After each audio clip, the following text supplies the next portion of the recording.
On the OC, the music was a character on the show. It's very hard to like recreate the magic of that one thing. Hi, I'm Alan Sepinwall, author of Welcome to the OC, The Oral History. This is Young Entertainment.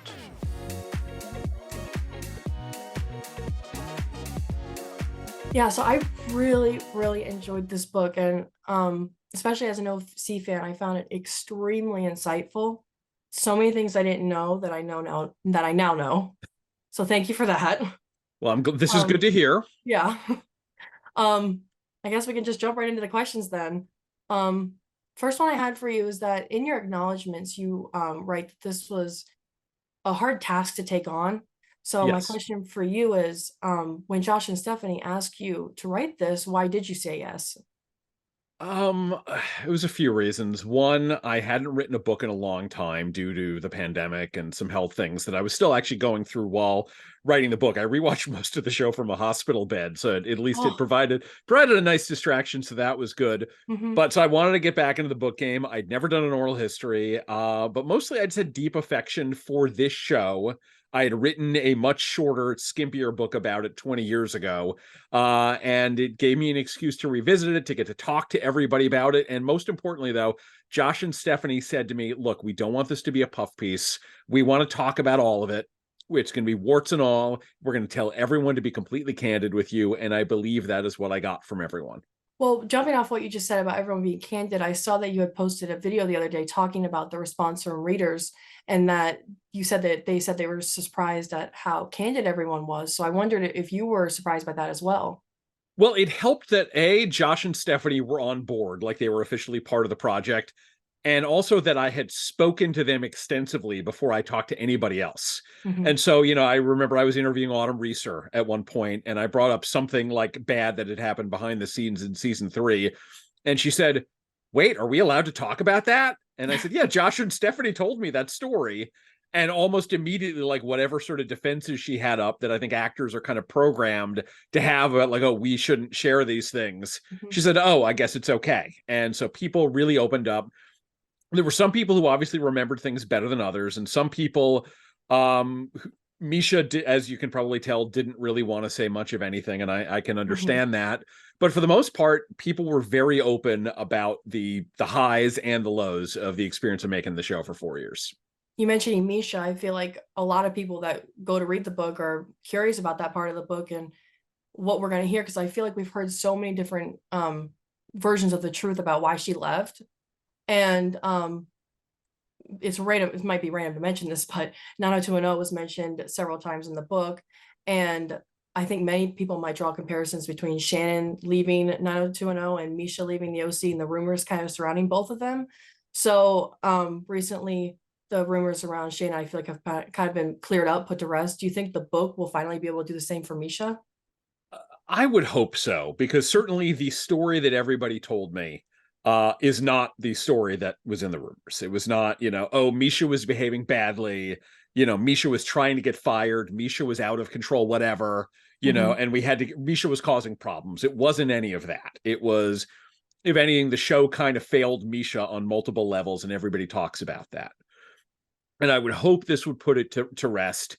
The thing is, Mischa has said and written a few things in recent years implying that her problems on the show and her treatment on the show was really difficult for her.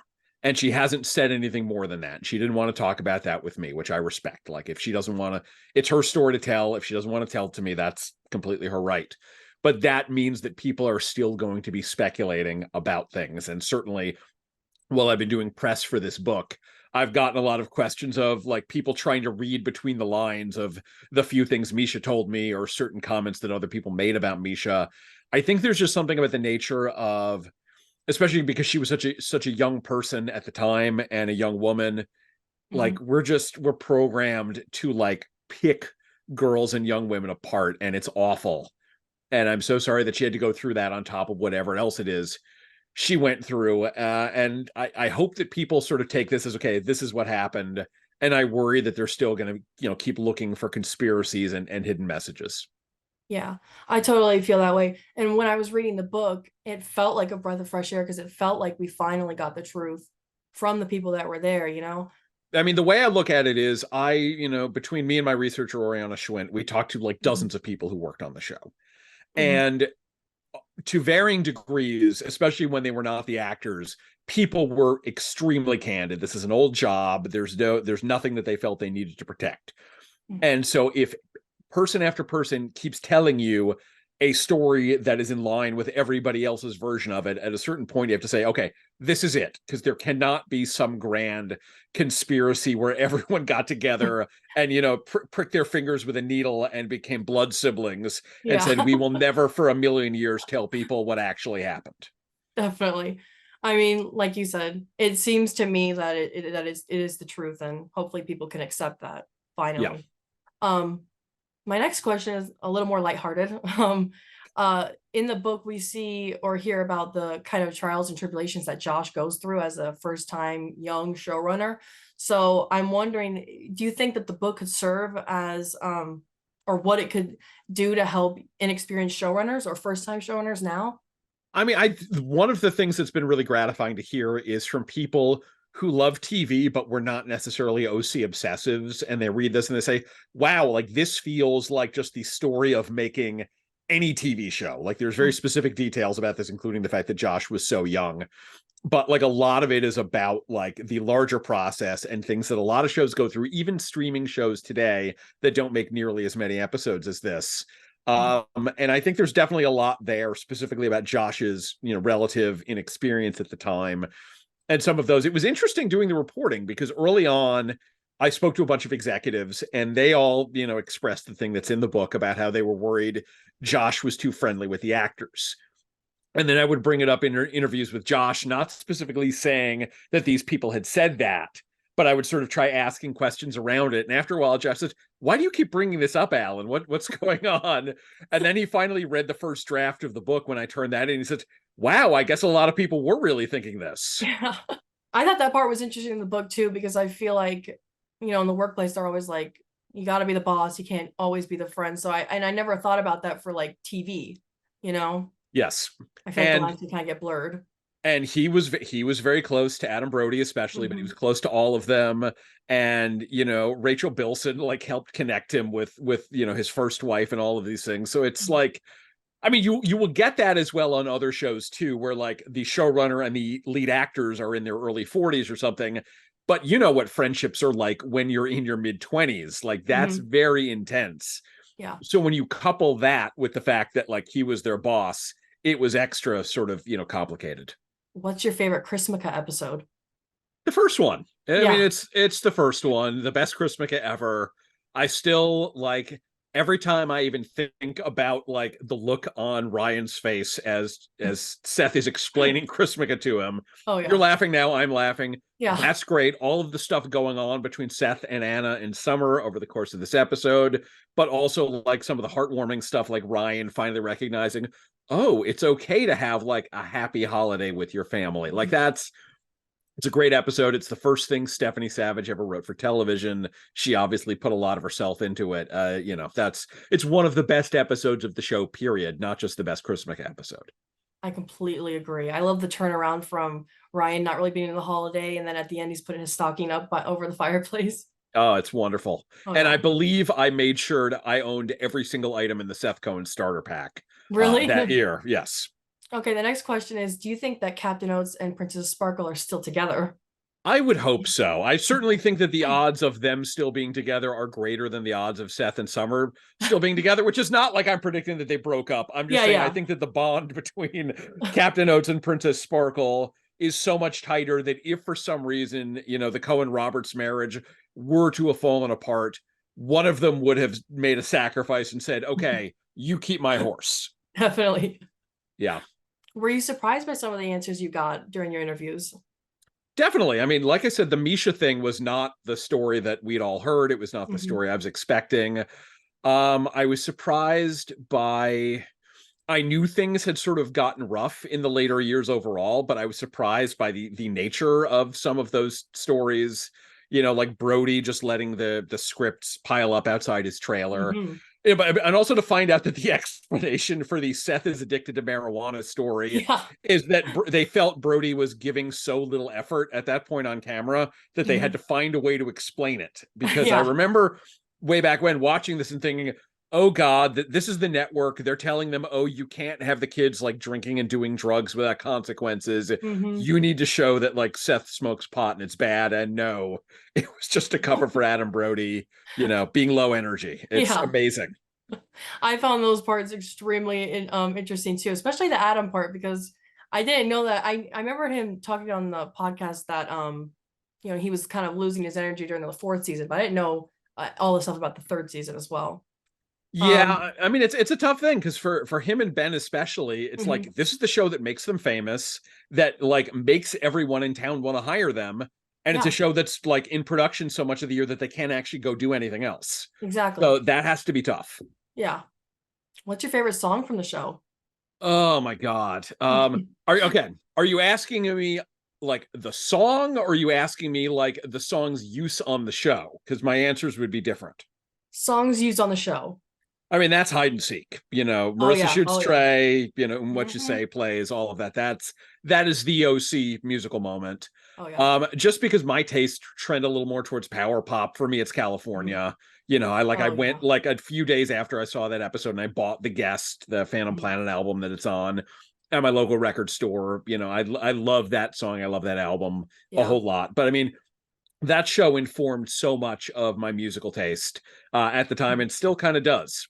Yeah, I mean, there's a whole chapter, I'm pretty sure, dedicated to the music in the book. Yeah, So, no, you I yeah, couldn't not do that. I mean, you couldn't originally not. Yeah. no, the music is such an important part of the show. It's like I always hate when people say things like, "Oh, we like to think of the setting as a character on the show, or we like to Mhm. think of this inanimate thing as a character on the show." But on the OC, the music was a character on the show, It was. so that we absolutely had to have a thing where it's just Josh and Alex Pitsavis and a bunch of people from the bands on the show Mhm. talking about the music.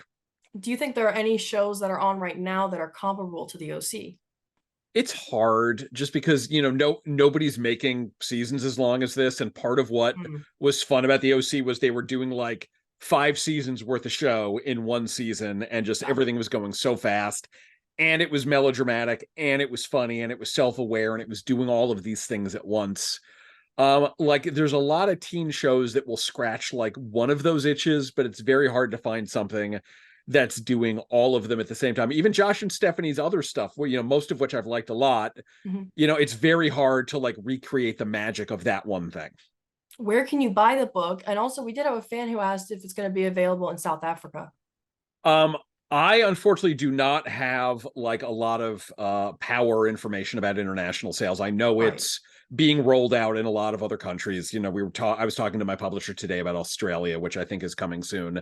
So I would hope it will be available in South Africa. Right now, though, the book is available at least in North America. Anywhere you buy books, any bookstore, any online retailer, you can get it. There's an audio book where I wound up recording all of my parts. Josh and Stephanie recorded all of their answers, and then we got a group of like a professional audiobook narrators to play the roles of everybody else.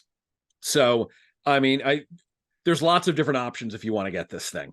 One of the last fan questions was, do you know if working on the book has led to any of the cast reconnecting? And if so, who? Not that I know of. I mean, I think if that happened, it would certainly be more of a credit to Rachel and Melinda's podcast, and Yeah. also to the like they did a charity table read during the pandemic, so I know people were back in touch then. Mhm. But there was definitely a lot of like I would talk to someone and they and I would mention a name and they would say, "Oh, I haven't seen that person in so long. I miss them." Yeah. So maybe not so much. I feel like we kind of covered this one, but I did have to ask, aside from OC fans, who could the book be relevant for in show business now?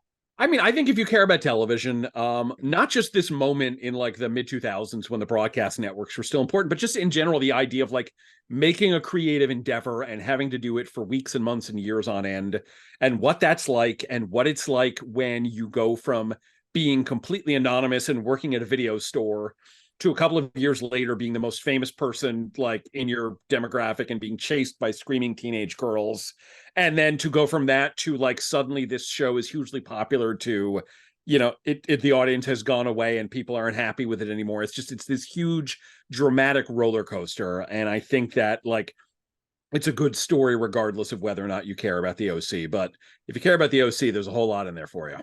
As an OC fan, I can say, yeah, there's a lot in there. I appreciate that. Uh-huh. Do you have any future projects in the works? At the moment, I have something that I can't announce yet, just because it hasn't been signed. But definitely, it was nice to get back to book writing after all this time. I obviously work at Rolling Stone as their chief TV critic, so I'm writing stuff for them all the time. But like, I really love doing books too, and the hope is that this will kick off more of me doing the same. And if anybody here is listening who like wants me to do the oral history, let's talk. Now, actually, now that you mentioned that, I was thinking if you were to do it for another TV show like The OC, which one would you choose? It's hard because a lot of the great ones have already been done, and in certain cases, like I've written other kinds of books about them. I would have to think on that. I don't know that I have a great answer right now, but I think it can't be just about how good the show is. It has to be about like what was happening on the making of the show and around the show, because the OC sort of reflected a whole lot of different trends and shifts in the business all at the same time. Well, that's all my questions for you. So is there anything else you'd like to add? I hope that anyone listening is willing to check out the book, because I think you'll enjoy it.